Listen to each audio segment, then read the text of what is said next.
And with that, I will invite our great governor of California to really share the vision of what we're here to talk about today. Thank you.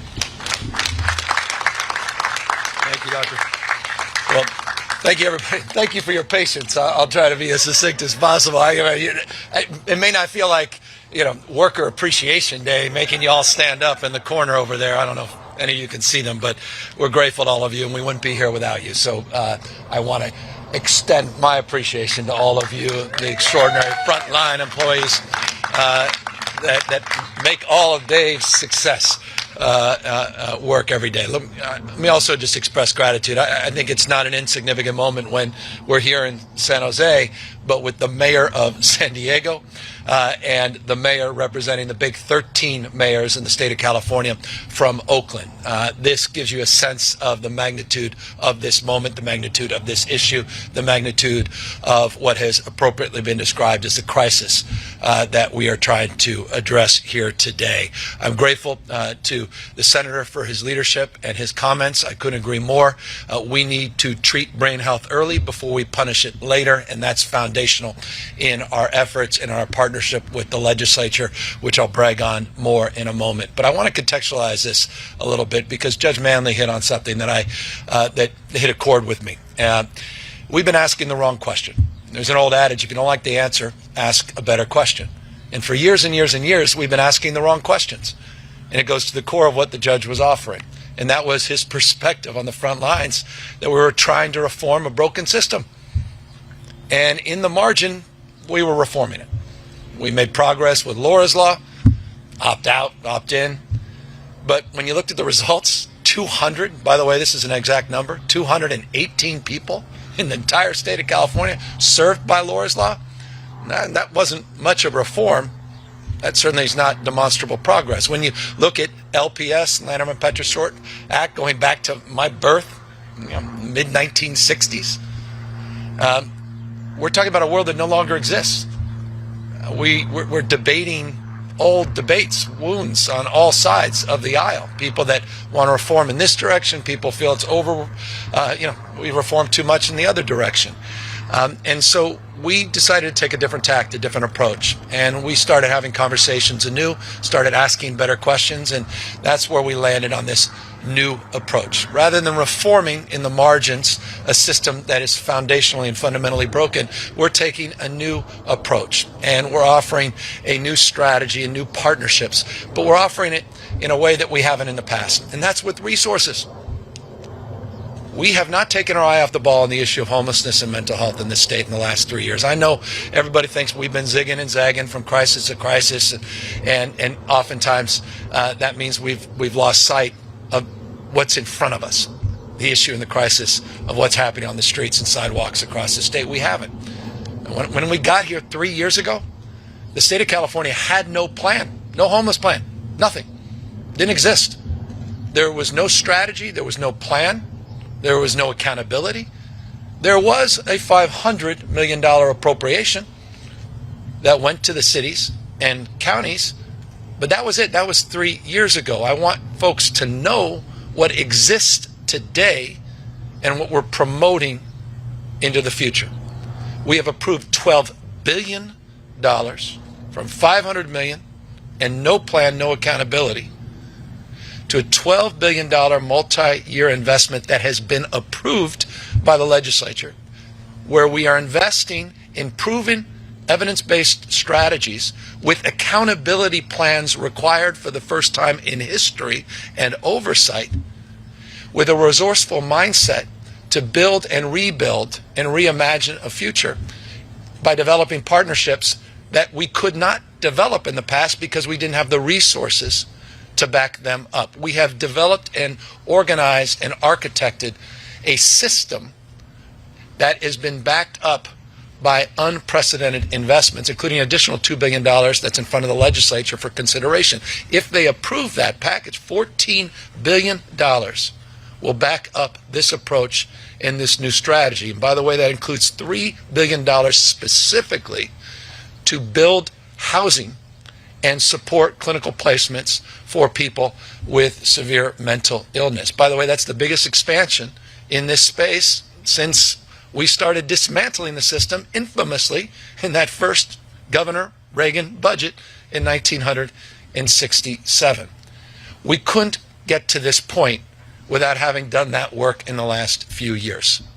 Because every time you enter into this conversation, people are understandably concerned about all the support that is expected but doesn't exist, and then the demands we make on the cities and counties and care providers where they have no placements, they have no capacity to actually perform. We flipped that paradigm. We are now providing unprecedented supports. And by the way, just on the Prop 63 Mental Health Service Act, just a few years ago it was $2.1 billion. Ongoing money this year, $3.7 billion. 2.1 to 3.7 billion. We're not only putting the money, as I noted, in that $14 billion broad package, but we put, and you heard Dr. Ghaly reference IST, we put $650 million of additional money just in the IST program this year. That's in front of the legislature for consideration to start to address the gaps in that space. We put $4 billion approved, thank you, Senator, thank you, now Mayor, then former legislator, Gloria, advancing $4 billion to provide comprehensive services, screening, and support for all of our kids 0 to 26 in this state. That's the most significant mental health investment that we've ever made in the state's history. That's in addition to everything else we're talking about. That's just broadly to deal with all of the challenges and stress that our kids are suffering through, not least of which over the course of the last couple of years through this crisis. So I want to just emphasize this point, and I don't want to get too lost in the weeds. We've put out these details into the public, but I want folks to know we are taking a new strategy, taking accountability across the spectrum. And it's not just, as the doctor said, Ghaly, it's not just for individuals, it's also for the system. We got to deliver. You deserve it. What's happening in this state, as Mayor Schaaf said, is unacceptable. There's no compassion stepping over people in the streets and sidewalks. There's no compassion in reading about someone losing their life under 280 in an encampment. There's no compassion in that. I mean, we could hold hands, have a candlelight vigil, talk about the way the world should be, or we could take some damn responsibility to implement our ideals. And that's what we're doing differently here. And that's what we're advancing differently here today. In this care court, it's going to be stubborn. We got work to do. We got to get approved by the legislature. We want to move this in the next couple months. But we have partners, not just Judge Manley, the courts themselves. The Judicial Council has been incredible, helping support and guide and advise. This framework in the disability community of not being substituted in the treatment, but being supportive is profoundly important. And that's why we have a lot of leaders in the disability rights community that says, all right, I'm open to what you're doing in a way in the past where I may not have been. And that's exciting. Care plans, support, community-based organizations supporting those care plans, counties supporting those efforts, real accountability. And as Todd said, in the back end, if that accountability doesn't go into effect, we have the ability to now move people on the back end with a presumption through the more traditional mechanisms to get people the help that they deserve. Those that, again, are on the psychiatric, are dealing with psychotic disorder or schizophrenia spectrum, folks that just simply can't help themselves. We know, and I'll close on this, we know the magnitude of this. And I want you to know what those dollars represent, because we can sometimes get confused, billions of dollars, and what does it mean? If the budget's approved this year, we will have support specifically for 33,000 new beds and placements. Clinically supported new beds and placements, 33,000 in this state. That's not insignificant. That's without, again, any precedent in California's history. So, again, we're putting everything we can into this. We recognize what you see every single day. It's unacceptable. And we recognize our responsibility, our moral responsibility. And Tony, thank you. I got 4 kids. I can't imagine how hard this is. And, we just met with some parents. I mean, for the grace of God, go every single one of us. And it breaks your heart. I mean, your life just torn asunder because you're desperately trying to reach someone you love, and you watch them suffer, and you watch a system that consistently lets you down and lets them down. And so, yeah, this is about accountability, but it is, as we said, about compassion, and it's about recognizing the human condition. And that's why I appreciated what Dr. Ghaly said. This is the California way. We're coming up with a completely new paradigm. It's a new approach, different pathway, and it's consistent with our values, but it also, I think, is consistent with the urgency of this moment, which is the accountability that will drive this plan and we believe produce real results. So that's broad strokes where we are. We got hard work to do in the next few weeks, working with the legislature. We'd like to get this done with the budget, and that's where I think it belongs. We would put real resources in so that we're not debating things in isolation. We want both to go hand in hand, and that means moving this quite literally over the course of the next number of weeks, working with legislative leaders, and then driving these reforms in a way where we can hit the ground running by the end of this calendar year and really start seeing results all across our great state. So with that, again, I'm grateful to all the remarkable leaders that are here and been so supportive of this effort. And I'm grateful again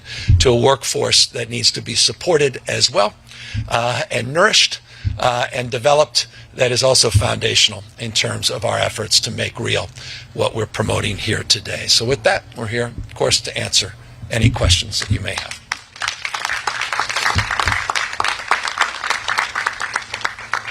Hi, so I'm Stephanie Magallon with NBC Bay Area and Telemundo 48. One of my questions is, we've heard from health clinicians that we already don't have enough treatment beds and staff. So is the funding also going to help these sort of treatment facilities? Specifically. I mean, and I think it's an opportunity. It's important that I repeat what I just said. Unprecedented investments, billions and billions of dollars, multi-year investments to develop the infrastructure, not just the physical infrastructure, but the workforce, the human infrastructure that's necessary to go hand in hand in developing this strategy. We're not status quo ante. We're not arguing for what exists today. We are arguing to invest in an unprecedented growth of the available slots and spots and clinically supported services. And that's what makes this proposal very different than previous proposals in the past. Governor Newsom, Kathy Novak from KCBS Radio. We've all seen people obviously in distress in the streets needing help. Mayor Schaaf gave the example of the woman she encountered during the homeless count in Oakland.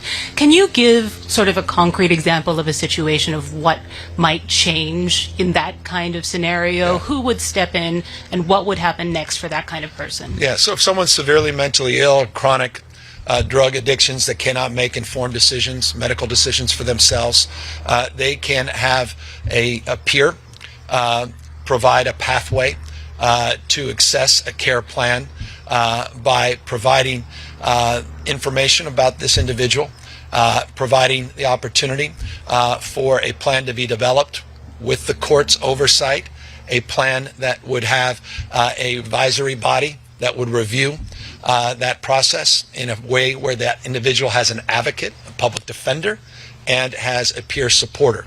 That plan would be developed. That extends from anywhere from 12 to 24 months. It would be developed with that individual in mind and provide that individual some self-determination in that process. There would be accountability components. If the individual is unwilling or unable to commit to following through on that plan, there will be the capacity to move into a different category of care and support, more traditional along the lines of what we have today through our LPS and conservatorship system.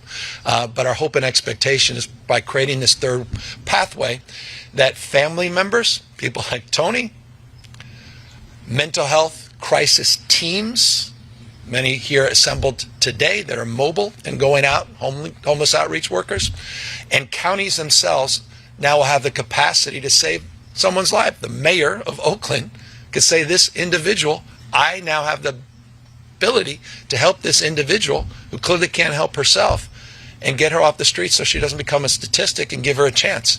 And that's what's different about this in a way that is not traditionally coercive and substituting any consideration, or rather care, that can be self-directed by the client themselves. Forgive me for the long-windedness, but this is nuanced and complex. But we're opening up a spectrum of ability for individuals to actually direct that care in ways we haven't seen in the past. And perhaps the most significant is family members, those first responders that are out there every single day that recognize these symptoms and recognize the challenge. And now they'll have the capacity to direct individuals and get them the support they need. Hi, Governor Newsom, Tara Campbell with ABC 7. This plan proposal is designed to help get people off the streets. One of the primary difficulties we hear about from those on the streets trying to help those get off the streets is the inability to actually remove them from the streets. How does this proposal change that? Is there a force component to this plan? Yeah, that's why it's court ordered, court oversight, with specific stepped up sanctions if we can't meet the plan. So that's what's different about this. You have a public defender, the court initiates a care plan and a process, the courts initiate a care plan and a process. There are components to guarantee due process, the civil liberties of those individuals, but the plan allows for a new tool that is not just voluntary, not just stepping aside. It requires a partnership, however, with that individual, and that's where we're trying to find a meeting of minds in terms of a new pathway. Let me be specific. Individual, right now we have about 56,000 people that end up in 5150 a year. That's the 72-hour hold many people know very, very well. You've got 5250, which is a 14-day hold, but the traditional 5150, about 56,000 people last year. Now, we know a lot of people on that 72-hour, even that 14-day hold, they're on their meds. All of a sudden, they're starting to do a little bit better, but there's no place to put them. There's no pathway after that, and they end up right back on the street. Now, with the care plan, this approach with the courts allows in that process to immediately then engage with a court-ordered process, a pathway to actually develop a strategy and a plan with oversight and accountability that will allow that individual with the housing supports that are a component of this to achieve some more permanency and success as opposed to episodic experiences through the 5150 and 5250. So that's an example of what makes this different, an example of a gap that exists and persists in this state.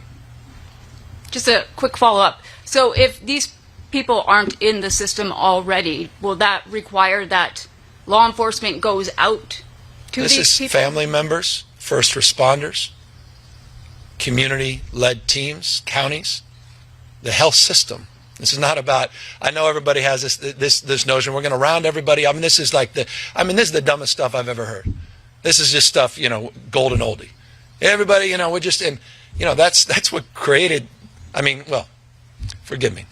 But it's true, right? The largest mental health institution in the United States is the LA County Jail, all right? Come on, we're as dumb as we want to be, spending exponentially more with no real results. And so this is a completely different approach. So please, I want to get out. This is not just cops going out there arresting folks and then throwing away the key and saying, you have no rights, and we're substituting every damn decision making. This is a completely new strategy. And so I hope, and I hope that it creates a space for a different conversation than we've had in the past. Because it's that old paradigm, as Judge Manley was saying, we're trying to fix a broken system where people just go in their camps immediately and no progress is actually produced. And as I noted, LPS, I think we're about 70, if you add up temporary and permanent last year, about 7,300 people are served. Not overwhelming, 218 just in the Laura's Law. We have scale of a problem, and it's going to require a different scale of approach and a new mindset in terms of how we approach it. And again, that's what Care Court is offering. Well, we have one more. All right. I'm not used to just two questions. There are a few elected officials very happy about this. Anyone else? So that is it. All right. Well, again, Dr. Ghaly, you want to clean up on anything? I know he's going to walk away saying, on that last question, Judge, anyone else? I'd be remiss Anyone else have anything? Tamika, thank you for, again, your great work on this. If anyone needs Spanish, I can do a little bit in Spanish. Let's have the mayor clean up in Spanish. And I'll defer to my chair, the big 13 mayors. Oh, you'll do it privately. Well, with that, again, look, I don't want to overpromise. I don't want to overpromote, but I'm not going to underpromise. We worked hard last couple of years to get to this point. A lot of thinking has gone into this, some of the best and brightest minds that we can source. We've done deep analysis of what's working, what's not working in our care system. We recognize the urgency in the crisis. We're putting $500 million up to deal with encampments in this state. There was not $1 2 years ago to help clean up encampments, but they're resolution grants to compassionately get people off the streets. 431 encampments have been cleaned up. We're down here in San Mateo just a week ago. I was personally cleaning up, as the mayor was the other day in the outreach, cleaning up encampments. We need placements for those individuals. In each and every encampment we encounter, there's 1 or 2 people that clearly need this kind of support. And so it's that spirit that brings us here of accountability, resolving problems, but moving effectively and efficiently, and moving with a sense of urgency that the people of California demand, and understandably so, and deserve. So thank you all very, very much for being here.